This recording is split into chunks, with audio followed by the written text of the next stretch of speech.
کرتے ہو وہ تو اتنی عظمتوں کا حامل ہے، اگر اس کے نالین کے تسمے کھولنے کی سعادت ابن مریم کو مل جائے تو یہ بھی مقدر کی بات ہے۔ وہ اتنا بخت اور مقدر کا مالک ہے کہ اس کے نالین کے تسمے کھولنے کی سعادت بھی میرے لیے بخت کی بات ہے اگر مجھے یہ اعزاز مل جائے۔ زمانہ منتظر رہا۔ بحیرہ راہب کی کہانی آپ نے سنی ہوگی، وہ راستے میں کلی ڈال کے بیٹھا تھا، اس نے سنا تھا یہاں ایک دن نبی آخر زمان کا گزر ہوگا۔ وہ روزانہ اپنے مکان کی چھت پہ چڑھتا اور حجاز کی جانب سے آنے والے قافلے دیکھتا ہے۔ اللہ اکبر کہ کسی دن وہ بھی تو گزریں گے اور میری آنکھوں کی پیاس بجھ جائے گی۔ نستورہ راہب کی کہانی سن لیجئے، وہ بھی شام میں کلی ڈال کے بیٹھا ہے، اس کے پاس ایک درخت تھا، اس نے کتابوں میں پڑھا تھا کہ اس درخت کے نیچے صرف پیغمبر ہی بیٹھ سکتا ہے، تو وہ منتظر تھا کبھی کوئی اس کی چھاؤں میں آ کے آسودہ ہو تو میں اس کی زیارت کروں۔ حضرت سلمان فارسی کی کہانی سن لیجئے۔ حضرت سلمان فارسی صحابہ میں سب سے طویل العمر ہیں، 350 سال کی روایت بھی موجود ہے اور 250 سال کی کم از کم آپ کی عمر کی روایت ہے۔ ایک مجوسی کے بیٹے ہیں، کہتے ہیں میں اپنے باغوں میں جایا کرتا تھا، راستے میں ایک راہب کا کٹیا تھا اور میں اس کے پاس اٹھنے بیٹھنے لگا۔ میرے والد کو پتا چلا تو اس نے منع کیا کہ ہم تو مجوسی ہیں، آتش پرست ہیں، اور تم اس شخص کے پاس کیوں بیٹھتے ہو؟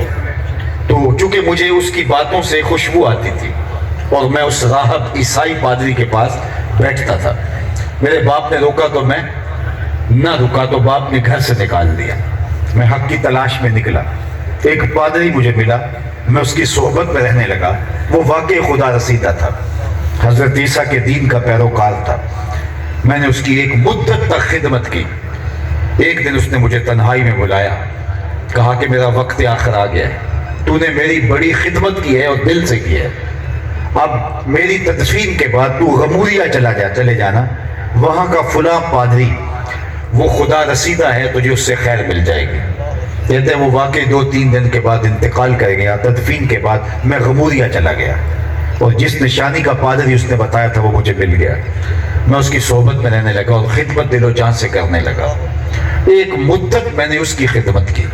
ایک دن اس نے مجھے تنہائی میں بلایا، کہا کہ تو نے میری بہت خدمت کی ہے نوکروں کی طرح، اب میرا بھی وقت آخر آ گیا ہے اور کوئی ایسا پادری اب رہا نہیں جس کے پاس میں تجھے بھیجوں، لیکن تو حق کا متلاشی ہے، میری تدفین کے بعد تو یثرب چلے جانا، نبی آخر زمان کا ظہور ہوگا اور وہ وہاں ہجرت کر کے آئے اور تو ان کی صحبت میں زندگی کا سراغ پالے گا۔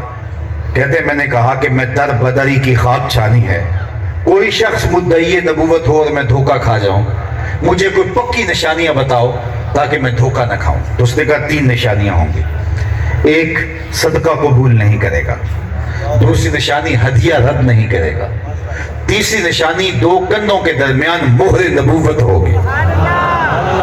کہتے ہیں کہ میں یہ نشانیاں یاد کر لی اور وہ 2-4 دن کے بعد انتقال کر گیا، اس کی تدفین کی اور پھر میں نے رخت سفر باندھا اور یثرب کی جانب جاتا ہوا ایک قافلہ مجھے غموریہ سے ملا، تو میں نے کہا مجھے بھی ساتھ لیتے جاؤ، میرا قصد بھی وہاں کا ہے۔ تو انہوں نے کہا آ جاؤ، لیکن انہوں نے میرے ساتھ زیادتی کی کہ مجھے اپنا غلام بنا لیا، لیکن مہربانی یہ کی کہ جا کے بیچا یثرب میں، یہ مدینہ المنورہ کا پرانا نام ہے، جا کے مجھے یثرب میں مدینہ المنورہ میں جا کے ایک یہودی کے ہاتھ بیچ دیا۔ اس نے مجھے اپنے باغ کی گوڈی اور کام کاج میں لگا دیا۔ میں ایک امیر باپ کا بیٹا تھا لیکن حق کی تلاش میں نکلا تھا۔ میں نے کہا کوئی بات نہیں اور میں جا کے اس کی نوکری کرنے لگا اور اس دن کے انتظار میں تھا کہ نبی آخر زمان تشریف لائیں۔ ایک وقت بیت گیا غلامیاں کرتے ہوئے۔ کہتے ایک دن میں اپنے باغ میں کھجوریں توڑ رہا تھا کہ ہواؤں میں خوشبو نہیں پھیل جاتی، چاروں طرف سے طلع البدر علینا کی صدائیں گونجنے لگی۔ میں سمجھ گیا ہواؤں کی خوشبو بھی بتا رہی تھی کہ کوئی آنے والا آ گیا ہے۔ میں نے چھلانگ لگائی اور دوڑ پڑا۔ میرا مالک سمجھا شاید غلام بھاگ رہا ہے تو اس نے دوڑ کے مجھے پکڑ لیا۔ میں نے کہا کہ میں بھاگ نہیں رہا، میں نوکر تمہارا ہی ہوں، میں غلام تمہارا ہی ہوں، لیکن دل غلام کسی اور کا ہے۔ میں نے کچھ کھجوریں صدقے کی نیت سے لی اور میں حضور کی خدمت میں جا پہنچا اور میں نے جا کے پیش کی تو فرمایا کہ ہم پیغمبر صدقہ تو نہیں لیتے، کہتے ہیں کہ نشانی ایک پوری ہو گئی، لیکن حضور کا چہرہ بتا رہا تھا یہ وہی ہے۔ لیکن میں نے بھی در بدری کی خاک چھانی تھی، کبھی عرش پر، کبھی فرش پر، کبھی ان کے در، کبھی در بدر، غم عاشقی تیرا شکریہ میں کہاں کہاں سے گزر گیا۔ میں نے کہا کہ میں دوسری نشانی بھی دیکھوں گا، تو میں نے پھر کچھ دن ڈال کر کے دوبارہ ہدیے کی نیت سے کھجوریں لا کے حضور کو پیش کی، فرمایا ہاں ہم ہدیہ قبول کر لیتے ہیں۔ کہتے ہیں میرا دل تو مطمئن ہو گیا تھا، لیکن میں چاہتا تھا تیسری نشانی بھی دیکھنا، لیکن وہ مجھے موقع نہیں مل پا رہا تھا۔ ایک دن حضور میرے باغ میں تشریف لائے اور آپ نے اپنی چادر اپنے مبارک کندھوں پہ ڈالی ہوئی تھی، اور میں حضور علیہ السلام کی پشت کے پیچھے پیچھے ہوتا تھا۔ میری آرزو یہ تھی کہ ہوا کا کوئی تیز جھونکا آئے اور چادر ہٹ جائے اور میں مہر نبوت دیکھ لوں۔ آقا کریم میرے ارادہ قلب سے آگاہ ہوئے، فَأَلْقَى إِلَيَّ رِدَاءَهُ، حضور نے چادر اتار کے میری جانب پھینکی اور کمر کو خم دے کے میری جانب کرتے ہوئے کہا انظر الی ما امرت بہ، اس پادری نے جو بتایا تھا دیکھ لے۔ تو کہا میں نے دیکھا تو دو کندھوں کے درمیان مہر نبوت تھی۔ اللہ اکبر، کیسے گلی گلی کی خاک چھانی، در بدری کی جو ہے وہ خاک چھانی، اور پھر جا کے اس چوکھٹ پہ پہنچے۔ یہ مشقت آپ کو تو نہیں سہنی پڑی، یہ مشقت جو نستورہ نے سہی، جو بحیرہ نے سہی، جو سلمان فارسی نے سہی، وہ مشقت میں نے تو گوارا نہیں کی۔ ہم تو آغوش مادر میں آئے تو ہمیں مبارک ملی، تم حضور کے غلام بن کے آئے ہو۔ اللہ اکبر، اقبال کہا کرتے تھے نام تو از پدر آموختم، حضور آپ کا نام میں نے اپنے باپ سے سنا تھا، میں تو ماں کی آغوش میں تھا تو ماں نے لوریاں ہی حضور کے نام کی دی تھی، تو یہ میری خوش بختی، میری خوش قسمتی کہ میں تیرا امتی۔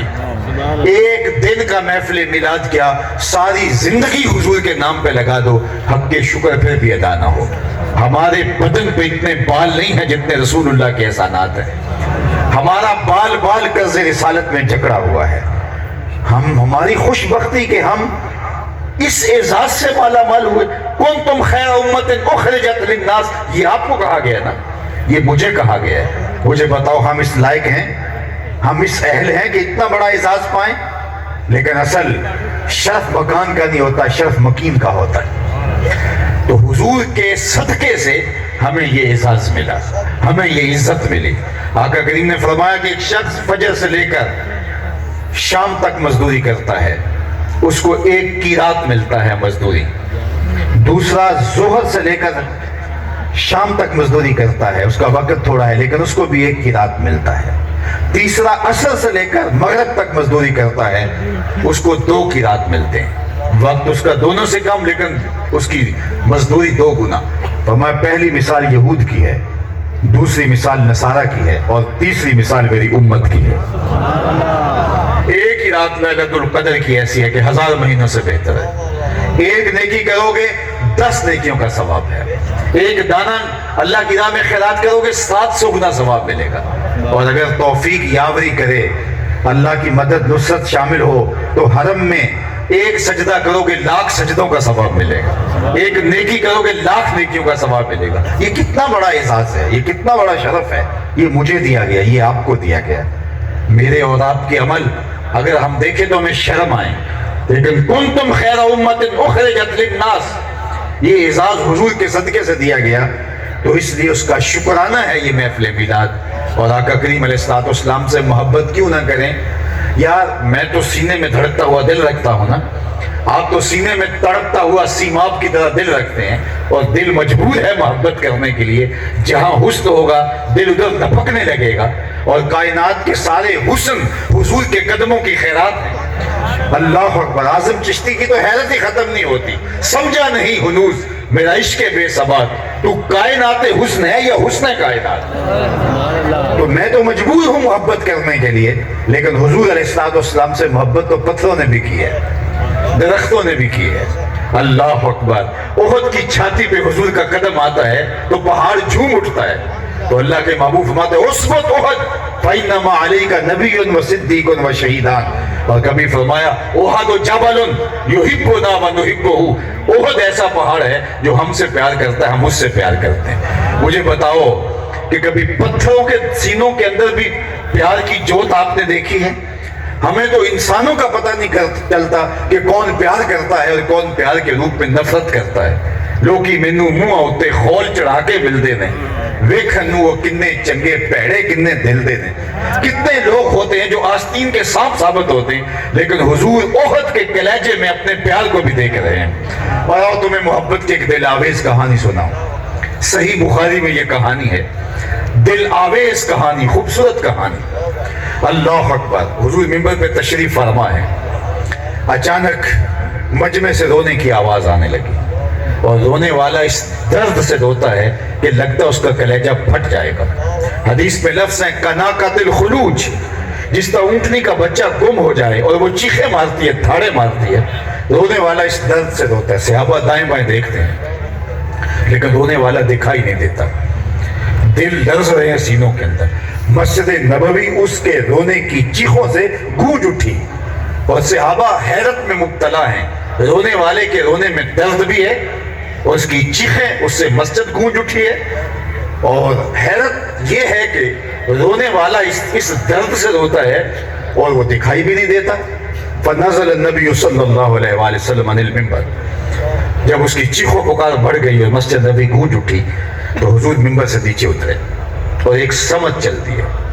کھجور کا ایک خشک تنا پڑا ہوا تھا, حضور نے جا کے اس کو اپنی آغوش میں لے لیا. یہ پہلی بار ہے